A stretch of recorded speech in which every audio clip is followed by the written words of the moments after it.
Welcome to ReReview, where we watch movies from our past with a perspective from today. Your hosts are Matt, Bobby, and Austin, and we love the films from our youth, so we're taking a look back to see if they still hold up. On this episode, we're discussing As Above, So Below. It was released in 2014, directed by John Erick Dowdle. It stars Perdita Weeks. Perdita? We're going to find out how to pronounce that name. Ben Feldman, Edwin Hodge. You know, this movie is about the power of alchemy. Now, this is a fair warning. We're spoiling a 10-year-old movie, so if you haven't seen it, we will be revealing key plot points. I think before we even get to the film, I didn't know this was a found footage type movie, so let's take it back. Blair Witch was the first, right, that did it this way?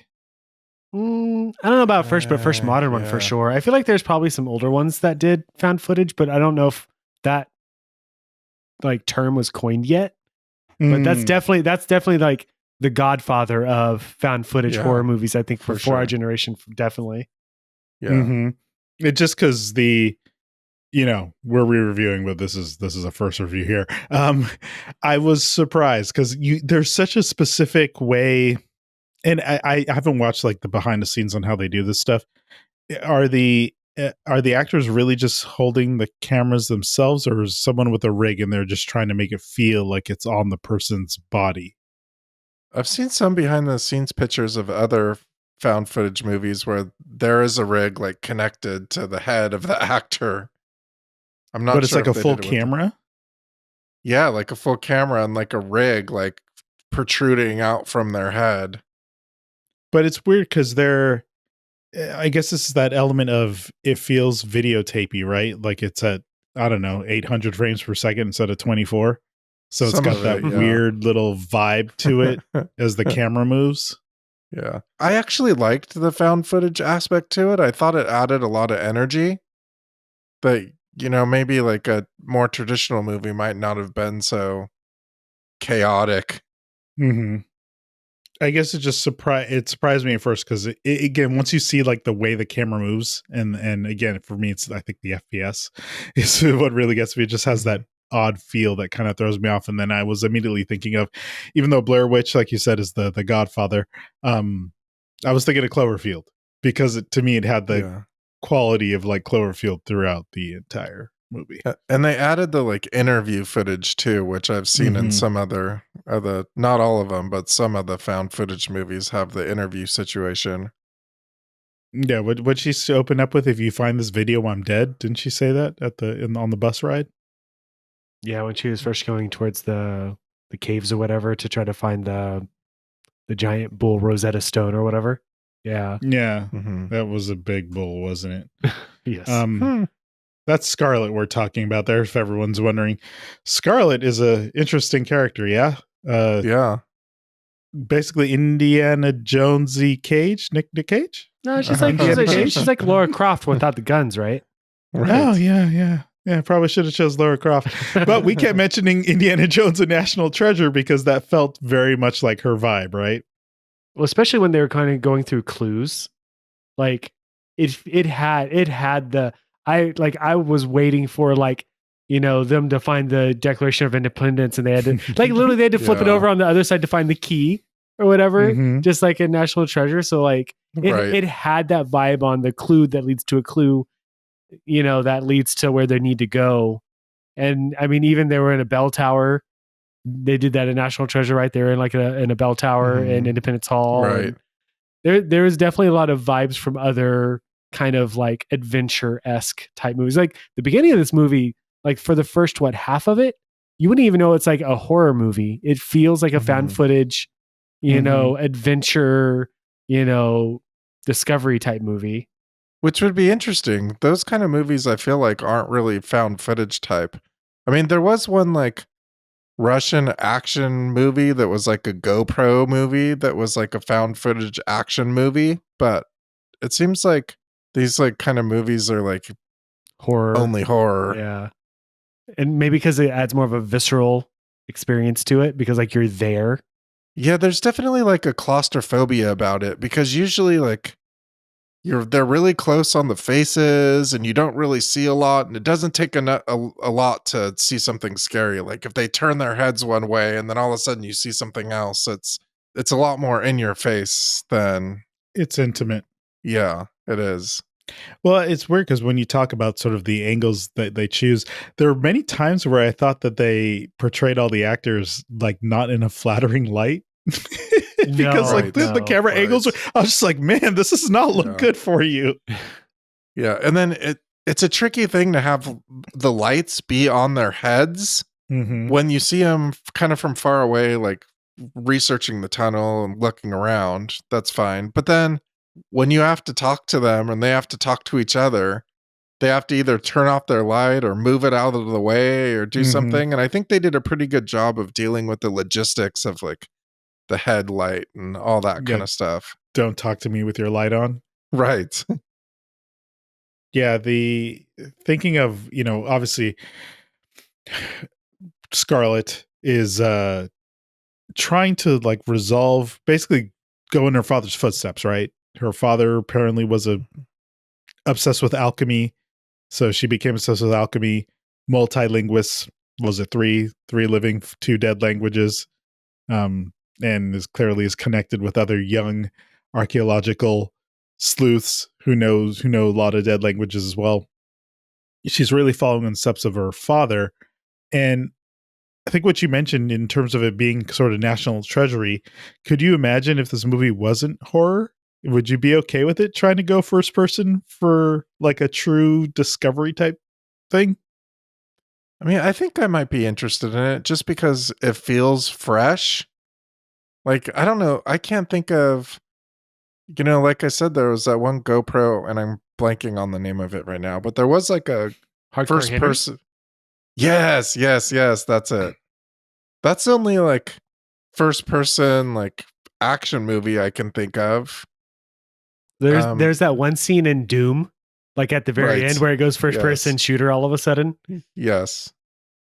And yeah, there's definitely parts of movies that do the whole first person found footage situation, but I mean I feel like I could be open. I mean it definitely does have limitations, like the cuts seem kind of like an organic situation. Like in this movie it seemed like it was like the camera cutting out or them just stopping recording and then starting again, and that was their cuts. Now I kind of want to see a first-person Jackie Chan movie, like jumping around and martial arts and using towels to beat up people, a ladder, like chairs and stuff. There's a whole slew of characters that kind of join into this road because ultimately her goal is to find the wait, what stone was it again? It was Philosopher's Stone. Philosopher's Stone. Okay, I was going to call Harry it Potter stone. Yeah, it's all Harry Potter. There's Flamel and like the whole. Yeah, that's why I was sitting here like, man, this feels all familiar and the Chamber of Secrets. And so she runs into her buddy George, who Ben Feldman was in Cloverfield, and they basically pulled together a team so that they could go exploring the catacombs in Paris. If you know anything about this, there's just a whole underground system where they used to bury tons of people. It's a wild thing. Look it up. Anyways, it's creepy down there. I know from personal experience. And if you're tall, you definitely don't want to go. Bobby mentioned claustrophobia before. Yes. That whole place is meant for you to be very, very enclosed and feel very, very uncomfortable, let alone all the bones and stuff that are down there. But nevertheless, they want to go down because she's convinced she can find this philosopher's stone. And does she want to she wants to be an alchemist and she wants for like eternal life? Is that her goal? Honestly, I'm confused. I'm not exactly sure what her goal was. Like, I know that in the interview portion, she was saying she's not after money. She's interested in history and the pursuit of knowledge. And clearly there's something to do with her dad. But I mean, the fact that she's so blatantly like willing to risk imprisonment and death and dismemberment of the crew that she's bringing down there. Like, she seemed totally like gung-ho and ready to just like do whatever for. I didn't really find her motivation. Like, I was confused by why they were doing what they were doing. I mean, to me, her motivation was very much about her father. And I think the line that Benji, the cameraman, kind of said, where he was asking if, he was essentially, asking if he was crazy, right? Mm-hmm. Hit her pretty hard. And I think that kind of hit to the core of, I don't think that she was doing it for fame. I don't think that she was doing it for like immortality or anything like that. I think it's very much along the lines of kind of going back to National Treasure, going back to prove that he wasn't crazy and that the thing that he died for was real. Because it's one thing that, he struggled with mental health and ended up, hanging himself or whatever. That's one thing. But the fact that everyone's like, well, he did it because of this made up philosopher's stone. I think that probably was like a double whammy that she couldn't just handle.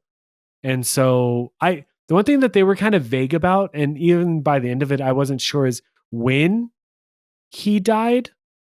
Like, I don't know if he died when she was like a little girl and that drove her motivation to become very academic, or was she already pretty academic and like it was a relatively recent thing? So maybe within like 5 years. So she was kind of an adult at that point. Like that part was kind of vague. So I don't know at what point she was driven towards it, but it definitely felt like that was her main motivating goal. Much more so than most of it. Cause I mean, everyone else was like treasure or getting conned into going, or Benji, I guess he wanted to get into Tribeca or something. He was just there to shoot. He was just trying to, he was just trying to get, that can sword, Well, before we get into Benji, because Benji is Benji. This obviously it's a horror film, right? And things get a bit supernatural. But with the way this laid out, the supernatural stuff happened well before they went down under. She had her little experience when she was finding the statue ox. What do you call it? Rosetta Stone, and her coming out of that and seeing her dad there. And then the next character who really sees stuff is Benji, right? Because Benji encounters the woman walking out of the club when they go to see Papillon, Mr. French dude who knows the catacombs better than everyone else. So what is it about those two characters that they were encountering this, I guess, spirits, I don't know, whatever you want to call it, before everyone else? That was kind of the weird part because like I understand the running into that kind of stuff once they entered the little archway that they said was evil or whatever. Like I would kind of get it at that point, but yeah, they ran into, or she ran into her dad. Benji ran into the cult woman, maybe ghost person who had something to do with maybe his past. And then they ran into the guy in the catacombs that told him about Papillon in the first place.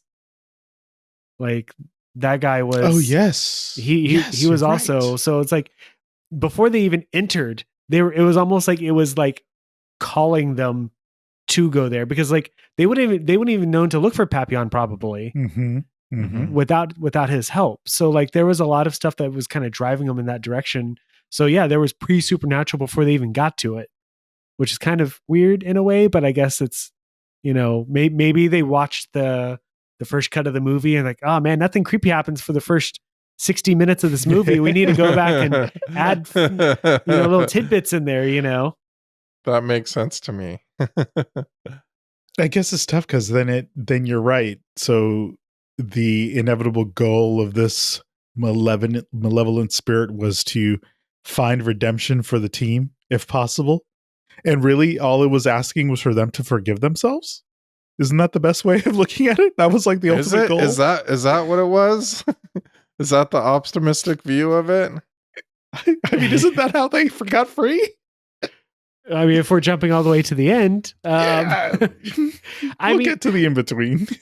but so, and I guess that's where it's kind of, if you want to start looking at the logic of the entire thing, you could very easily start kind of picking apart, because it's like, Mm-hmm. I can't remember what her name was.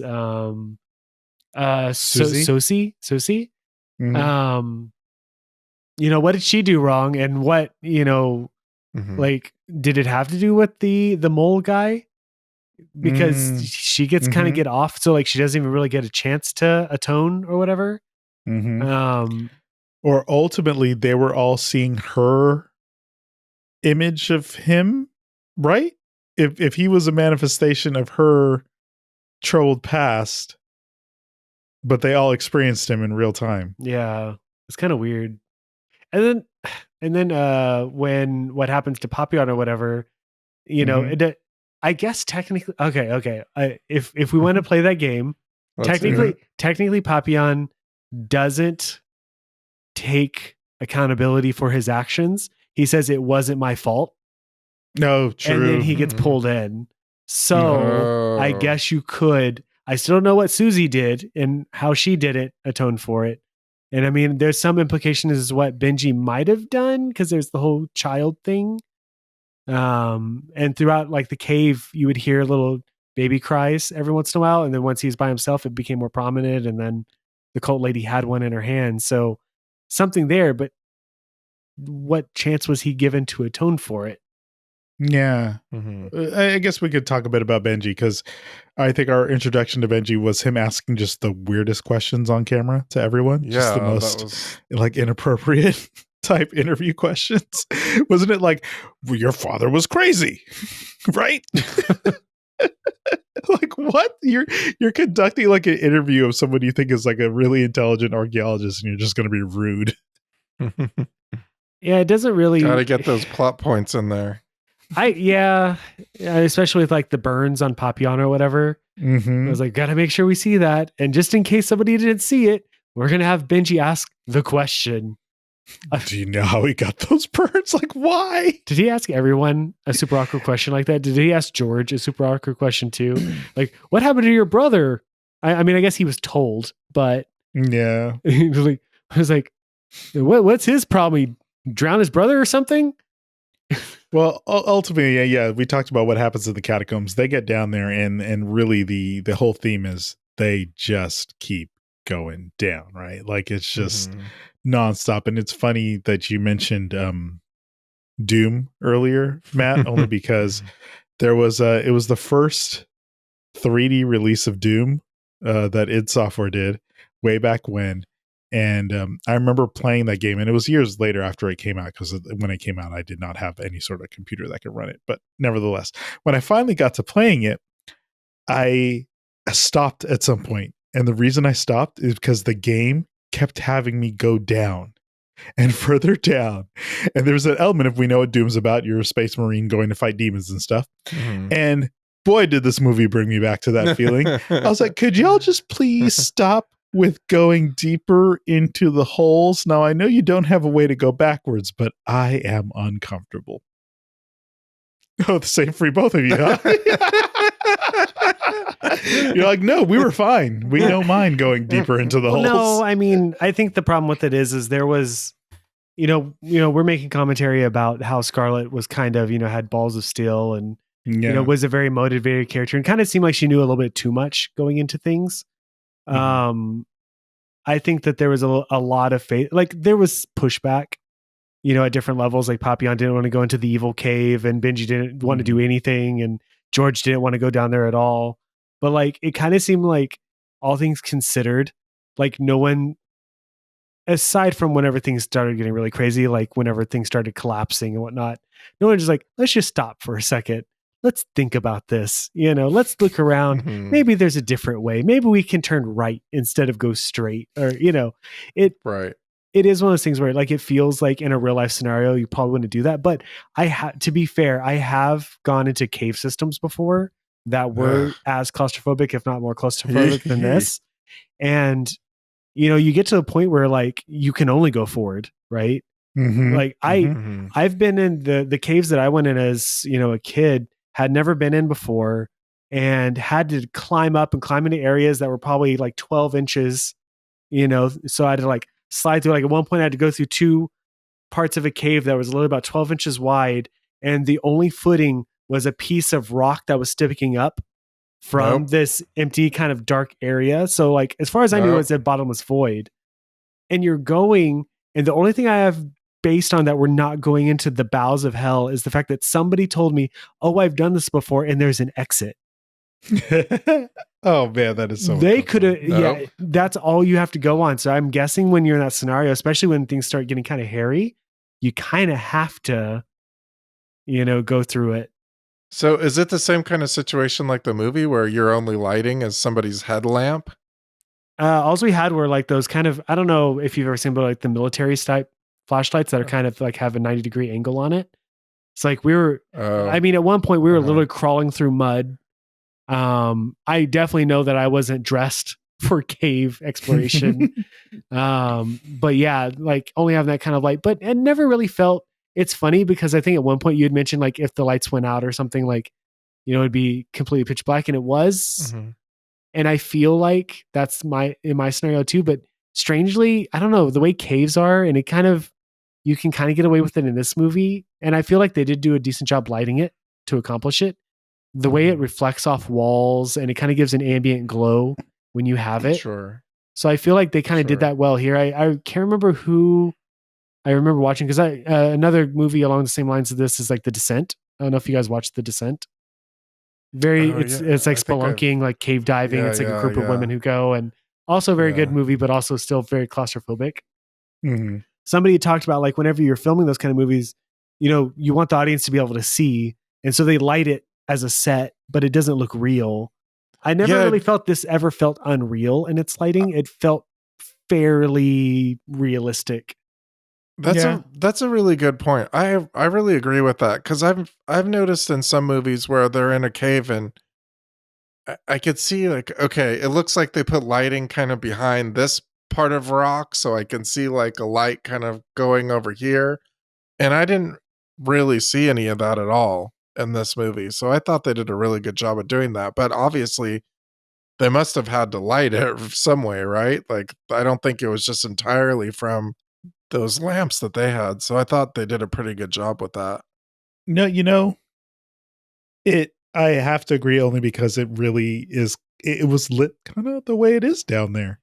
It's not like they have big bright lights everywhere. So that sort of yellow hue is what I remember as well from the lighting that they have in there. Now, don't get me wrong, it wasn't dark. Like I didn't have a headlamp on, so that if that had turned off, it would be pitch black. I think that would be utterly terrifying. Right. I mean, I think one of the problems they might have with some of these things is that if there's just one light, you only see like what that light is illuminating, like the circle on the wall or whatever, and I think they did a pretty good job of filling with the ambient. Did you like the alchemy portion of it? Obviously we get to everything, and we talked about the the stuff that they're encountering, and it seems like everyone has their own boogeyman, but she finds her stone, right? After they go through all this, she finds her stone, and it's got magical properties. Yeah, I mean, I thought the healing aspect of that was pretty interesting. To me, I thought, okay, wow, she found this thing, and really, like, if this thing really could do what it did, then that would be worth going into some kind of catacomb for, right? Like, to have some kind of magic healing stone like that. Yeah, yeah. But well, I guess here's the but, right? Let's say if you were Scarlet, George, or Zed, and you knew you were one of those characters and you're getting out, how much could you be paid to go through this experience? It would have to be a lot of money, especially with the water stuff. I was waiting for it. Water stuff. It's like not the walking ghouls or the stone creatures. It's that water. That water's where Bobby drew the line. Yeah, who do the stone creatures belong to? Belong to? Oh, you notice how I'm assigning a creature to everyone, right? And so if Zed had like the hooded creatures, right? I feel like that belonged to him somehow, even though it made no sense from what he said. And the stuff in the water, well, that was George just seeing his brother. She saw her dad. I guess those are specific things, and everything else is more generic. So the hands were generic. Okay, I'm walking it back now. Well, I really wanted to assign a ghoul per person. Well, here's the thing that like I know after I watched this the first time, I had looked up some of the information about the mythology because I knew some of the mythology, and one of the things that seems to be and I don't know if the director / writer has confirmed or denied anything, but a lot of people have said it's loosely based, off the the nine circles of hell or whatever. Mm-hmm. And so, you have like, Oh, violence, right. gluttony, heresy, anger, greed. And then like Oh. a lot of people were saying like Benji's whole thing was lust. And so it was like fraud might have been Papillon or, there might have been a correlation to each one of those and then how they tie into how they're killed and the different monsters and stuff that appear. But I do think some of it's just probably like what was cool or what's a creepy thing to throw into that particular shot. Sure. It would be interesting. I'm sure you could probably write an entire essay that we're not going to be doing here on how as above, so below relates to, Dante's Inferno and, sure. that whole thing. I'm sure you could do an hour-long presentation just on that. But I do think that it's interesting to try to figure out what they could be. Cause I think there was an interesting enough cast of characters to make you kind of want to see, what each one of their stories about. The question I had is like, one, were you surprised by how many people make it by the end? And two, did you want to see, because I was also thinking of like, Cabin in the Woods, right? That kind of started like, do you have just the one? Yeah. I don't know. I would kind of be upset if Scarlett was the only one who survived because she's the one who kind of dragged everyone into it. I was kind of upset she made it because I also went to like Deep Blue Sea, at the end of that movie where like the person who kind of caused all that problems ends up dying. And I was like, okay, well, that character kind of deserved it. And in this case, Scarlett would have kind of deserved it, So I was interested, like, were you guys kind of rooting for anyone? Did you want to see all of them die? Was there anyone you wanted to see survive? Were you upset at who did survive by the end? I mean, I thought that it was pretty clever in the fact that I didn't really know who was going to survive, like you said. And like a lot of times in these movies, it's kind of obvious who's going to survive and who's not going to. But there were good parts, and I know this isn't answering your question, but I know there were good parts where basically like I thought, maybe this person will die or maybe this person didn't. But I thought that the people that did weren't given their proper, like, they're just basically like, okay, they're dead. We move on now. There was definitely an element of that. And like I said, we didn't get all the details on everyone to understand why they were judged so harshly. Right. Definitely not poor Susie. Like, it's like, No. what'd she do? I don't know what she did, but she had to do. I feel like hers was probably the worst as far as like what she went through. Because like, hers, definitely hers was the worst. Yeah, it was like because we had Susie got her head smashed in. That was kind of violent and brutal. That kind of caught me off guard the first time I watched it. And then we have Benji's plummet.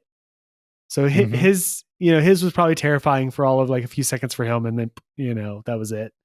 And then we had Papillon getting sucked into a flaming car that then got sucked into the ground. So then his feet were wiggling out of the concrete. So I imagine he was probably alive up until a point. Yikes. And then we had the almost kind of death of George. He almost died. And then he got Sean Connery'd and brought back. He like just healed by the power of her hand. Yes. I'm guessing she has the power of resurrection now, maybe. Well, to get to answer your question, kind of going into this, I didn't know. I hadn't, as above, so below, and it's a horror movie. I have an idea. It takes place in the catacombs. So in my head, I thought this movie was going to be about like some people that maybe do go on a catacomb tour and they get lost and then stuff happens.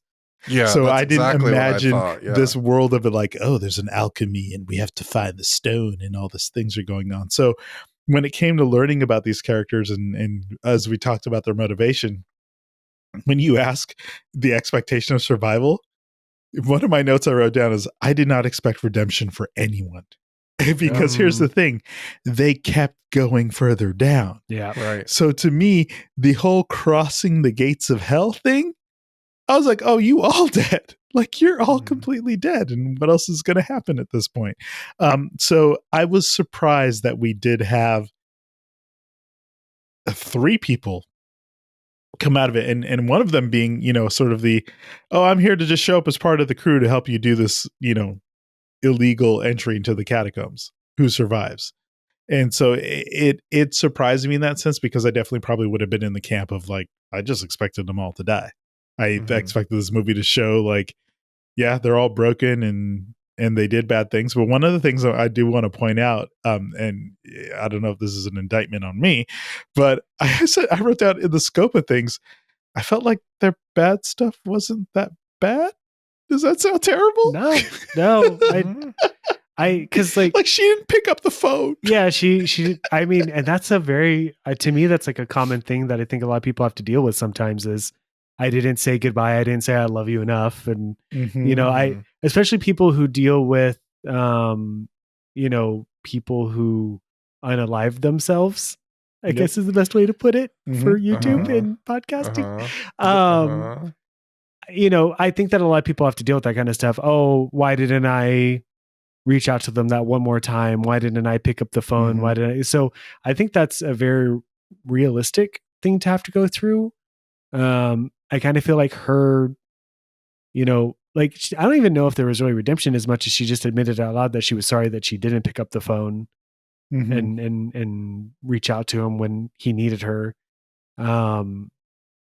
It kind of feels like it was just kind of admitting, like especially towards the end, it was just admitting what their potential things were. Like, I kind of half expected if they had more runtime to, when they cut his head, like, what are you suffering from? And he's like, I don't know. What? Yep.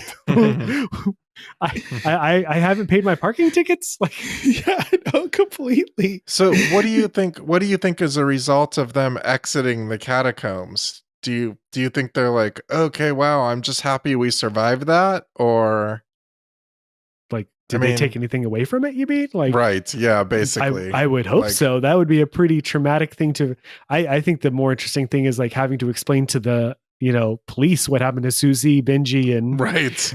I thought of that. I thought, this is going to be interesting, trying to explain why they were the last people who saw them.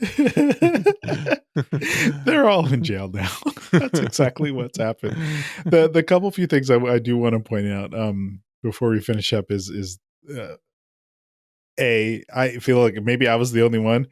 I got jump scared badly. And I don't like these type of movies, but through enough time with Matt, I've watched more than my fair share now. Still learning. And, okay, that's apparently the thing I'll have to apologize for in this ninth circle of hell. Like, I made Austin watch horror movies. Yeah. It was the Benji jump scare right before he dies. We see that woman character behind him. And I just should have known it was coming, but the camera pans and she was just right up in our face and I was done for. Like, I don't know. Did you have a jump scare you particularly liked? There were more than that one, but that was the one that clearly got me. I was really trying to watch the movie with only one eye. So I kind of was able to escape without being too terrified. Not fair, Bobby. Did you have a jump scare you like that? I think the first time that I watched it, I feel like the one that jumped out to me the most. I'm sorry, it wasn't intentional. I think it probably was the Benji one. I do feel like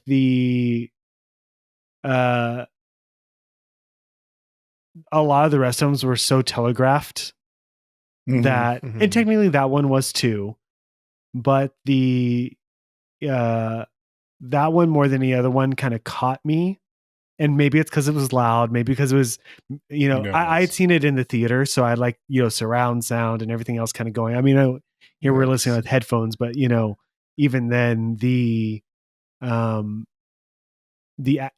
in your face nature of it, I think, because they're jumping out. It's kind of like if you ever watch those Instagram videos or TikTok videos where like you're watching, a long video of somebody like trailing up a giant snake or whatever, and then it gets to the very end and all of a sudden the snake jumps out at, this, like it gets me every time. And I kind of feel like that is the moment that kind of got to me. I think that they could have even not even done that and just had like literally, them looking up at the hole and Benji's body just dropping, and that probably would have got me had the previous one not just happened.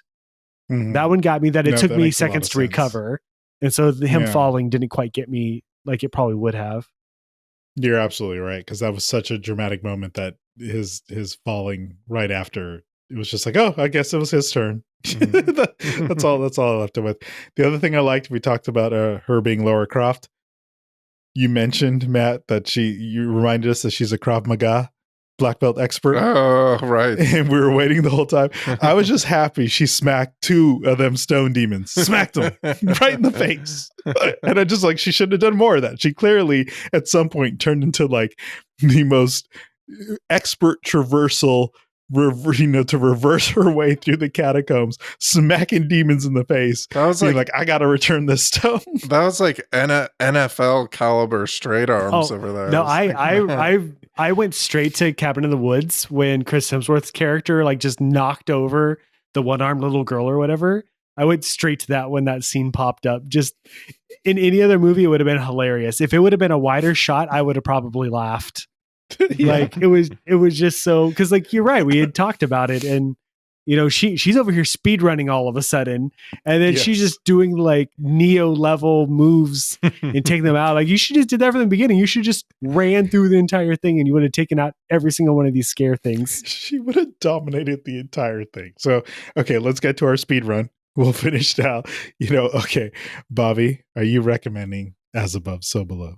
I mean, if you're a fan of these kinds of movies, horror movies, scary movies you probably shouldn't be watching in the first place, like claustrophobic movies, demon movies, then oh my gosh, this list. This movie was hard to predict. It was pretty well paced. Like I would recommend it. I thought it was fun. Matt? I think I agree. I think that it's definitely a movie that you have to go in, being a fan of the genre, I think. I don't know if you can, this kind of movie is going to get like a wide appeal. I definitely think that if you watch this after Blair Witch and, movies like, VHS or any of those other kind of found footage type movies, it's going to kind of blend in. But I think that the atmosphere of it alone makes it worth watching. I think if you can get this on a big screen TV, surround sound, in a dark room, it's going to be a pretty good night, I think. I'm uncomfortable with everything you just said. So I would say turn all the lights on, raise your contrast up so you can see everything that's happening in the dark on your TV. For me, I think the biggest thing is how you feel about found footage films might drive the enjoyment a bit more, because like I said, that specific look and feel, it has always felt polarizing to me. And I think there's that element as someone who did enjoy Cloverfield, but I feel like the last time I watched it is the same thing I felt here. Like I kind of got tired of that sort of shaky cam type of feeling. I think that'll be the biggest thing, because if you tend to get nauseous and stuff like that, you're definitely going to feel it in this movie. With that said, I was scared. I part of me wishes some of the stuff was more fleshed out, so we wouldn't be guessing on some of these characters as much as we did in terms of why things happen to them. But I'm here for it in the most un-Austin way possible. So yeah, go ahead and watch it. But again, lights on. Turn all the lights on. That'll be better for you. As always, thank you for listening. And remember, the only way out is down.